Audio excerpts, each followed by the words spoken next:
অবৈধভাবে সীমান্ত অতিক্রম করে রেলপথকে ব্যবহার করে বহিরাজ্যে পাড়ি দিতে গিয়ে আগরতলা রেল স্টেশনে ধরা পড়ল 3 বাংলাদেশি। গোপন সূত্রের ভিত্তিতে বিএসএফ ও আরপিএফ এর সহযোগিতায় 3 বাংলাদেশিকে আটক করতে সক্ষম হয় আগরতলা রেল পুলিশ। ধৃত 3 জনই হলেন মহিলা। আগরতলা সরকারি রেল পুলিশ থানায় তাদের দফায় দফায় জিজ্ঞাসাবাদ চালায় মহিলা পুলিশ অফিসার। পরবর্তী সময়ে ধৃতদের আদালতে তুলে রেল পুলিশ। সংবাদ মাধ্যমে প্রতিনিধিদের মুখোমুখি হয়ে এই সংবাদ জানান রেল পুলিশ থানার ইনচার্জ তাপস দাস। ছোট্ট পার্বত্য রাজ্যে যেন উৎসবের মেজাজে চলছে অনুপ্রবেশ। ভারত বাংলাদেশ ত্রিপুরা সীমান্তে কড়া নজরদারি থাকা সত্ত্বেও একাংশ পাচারকারীদের হাত ধরে অবৈধভাবে সীমান্ত অতিক্রম করে রাজ্যে প্রবেশ করছে অনুপ্রবেশকারীরা। পরবর্তী সময়ে রাজ্যে মাটিকে ব্যবহার করে কখনো সড়ক পথে আবার কখনো রেলপথে তারা পাড়ি দিচ্ছে বহিরাজ্যে। যেভাবে অনুপ্রবেশকারীর সংখ্যা বাড়ছে তাতে করে স্বাভাবিকভাবে প্রশ্নের মুখে আগামী দিন দেশের নিরাপত্তা ব্যবস্থা। তবে অনুপ্রবেশকারীদের আটক করার ক্ষেত্রে সীমান্তে নিয়োজিত বিএসএফ যতটা ব্যর্থতা পরিচয় দিয়ে চলেছে, ঠিক তার চেয়েও বেশি যেন সফলতা দেখাচ্ছে আগরতলা রেল স্টেশনে কর্তব্যরত রেল পুলিশ। প্রায় প্রতিদিনই রেল স্টেশন থেকে রেল পুলিশ আটক করতে সক্ষম হচ্ছে বাংলাদেশিদের। সোমবার বিকেলে রেল পুলিশ আটক করে 3 জন অনুপ্রবেশকারীকে। অবৈধভাবে সীমান্ত অতিক্রম করে বহিরাজ্যে পাড়ি দিতে গিয়ে এই বাংলাদেশিরা ধরা পড়ল রেল পুলিশের হাতে।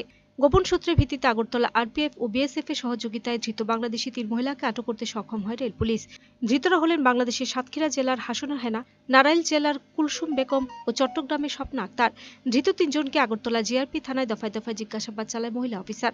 আটক এই 3 মহিলার সঙ্গে আরও অনেকে গ্রেপ্তার হতে পারেন বলে আশঙ্কা রেল পুলিশের। 3 জনের বিরুদ্ধে সুনির্দিষ্ট মামলা নিয়ে মঙ্গলবার আদালতে তুলে পুলিশ। রেল পুলিশের এই সাফল্যের কথা জানান আগরতলা সরকারি রেল পুলিশ থানার ইনচার্জ তাপস দাস। कल हम लोगों ने अगरतला जीआरपीएस, बीएसएफ और हमारा जो अगरतला आरपीएफ है और हमारा जो सिस्टर एजेंसी है सब मिल के कल हम लोगों ने अगरतला रेल स्टेशन से 3 बीडी नेशनल को पकड़ा है, जिसका घर बांग्लादेश में है और तीनों का डिस्ट्रिक्ट अलग अलग है। इसमें एक नाम हसना है ना, वो सातक्षीरा डिस्ट्रिक्ट से बिलोंग करता है, और दूसरा जो है कुलसुमा बेगम वो नौराइल डिस्ट्रिक्ट से बिलोंग करता है, और तीसरा जो है स्वप्ना अख्तर वो चट्टग्राम से बिलोंग करते हैं। तो वो लोग एक्चुअली इलीगली मतलब भारत में एंट्री किया है विदाउट एनी वैलिड डॉक्यूमेंट। तो वो पूछने से बोल रहे हैं कि कल वो लोग उसका जो डेस्टिनेशन है वो दिल्ली जाने वाले थे, जो हमारा अगरतला रेल स्टेशन से जाता है राजधानी एक्सप्रेस, इसमें वो लोग जाने वाले थे।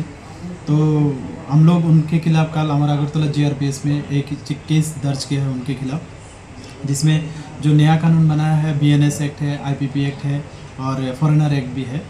तो और उनके साथ से कुछ इंडियन करेंसी, बीडी करेंसी और कुछ डॉक्यूमेंट भी बरामद हुआ जो बांग्लादेश से बिलोंग करते हैं।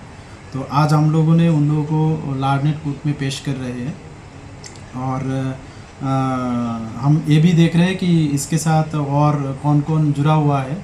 तो जो ही उसमें मतलब इस केस में शामिल होगा हम लोग ज़रूर उनके खिलाफ भी लॉफुल एक्शन लेंगे।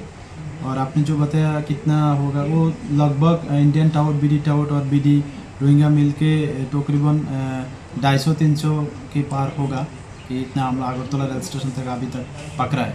इसमें नहीं, ये इस साल में अभी तक। Bureau report, search India.